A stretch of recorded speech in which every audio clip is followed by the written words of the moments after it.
वर्धनी एकादशी वैशाख कृष्ण पक्ष। युधिष्ठिर ने पूछा, भगवान, वैशाख माह के कृष्ण पक्ष की एकादशी का नाम तथा उसकी विधि क्या है? उससे कौन से फल की प्राप्ति होती है? श्री कृष्ण बोले, हे राजेश्वर, वैशाख माह के कृष्ण पक्ष की एकादशी का नाम वर्धनी है। यह सौभाग्य को देने वाली है। इसके व्रत से मनुष्य के समस्त पाप नष्ट हो जाते हैं और अंत में सुख मिलता है। वर्धनी एकादशी के व्रत के प्रभाव से ही राजा मान्यधाता स्वर्ग को गए थे।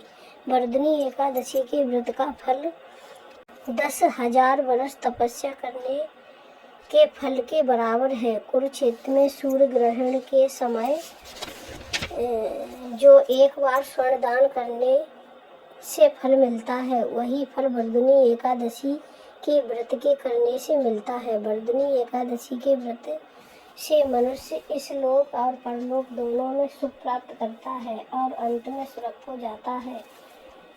शास्त्रों में कहा गया है कि हाथी का दान घोड़े के दान से और घोड़े के दान से भूमि का दान उत्तम है। उससे भी उत्तम तिलों का दान है। तिल से स्वर्ण का दान और स्वर्ण से अन्न दान श्रेष्ठ है। संसार में अन्न दान के बराबर कोई भी दान नहीं है। अन्न दान से प्रत देवता, मनुष्य आदि सब तृप्त हो जाते हैं। शास्त्रों में अन्न दान कन्यादान के बराबर माना गया है। वर्धनी एकादशी के व्रत से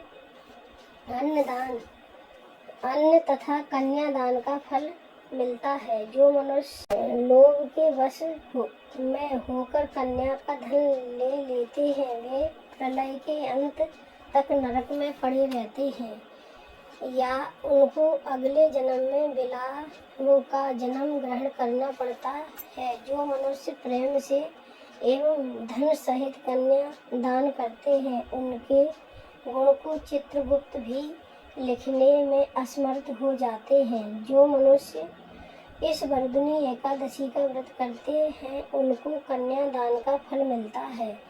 वर्धनी एकादशी का व्रत करने वालों को दशमी के दिन निम्नलिखित 10 वस्तुओं का त्याग कर देना चाहिए।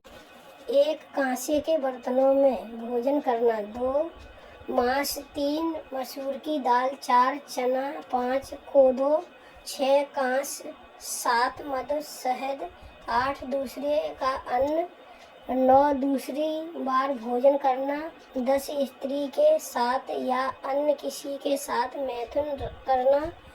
उस दिन जुआ नहीं खेलना चाहिए तथा शयन नहीं करना चाहिए। उस दिन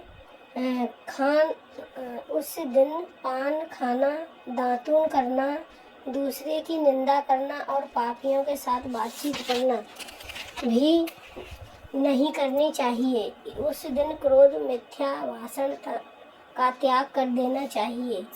इस दिन व्रत में नमक, तेल तथा अन्न वर्जित है। हे राजन, जो मनुष्य इस एकादशी को विधिपूर्वक करते हैं, उनको स्वर्गलोक की प्राप्ति होती है। इस व्रत के महात्म को पढ़ने से 1000 गोदान का फल प्राप्त होता है। इसका फल गंगा के स्नान करने के फल से भी अधिक है। संयम सौभाग्य का आधार है। हर प्रकार संयम रखने से प्राणी के मुख और सौभाग्य में वृद्धि होती है। यदि व्यक्ति में संयम नहीं है तो उसके द्वारा किए गए तप, त्याग, वह भूमि पूजा आदि सब प्रभावहीन हो जाते हैं। बोलो एकादशी मैया की जय। बोल एकादशी माता की जय। विष्णु भगवान की जय।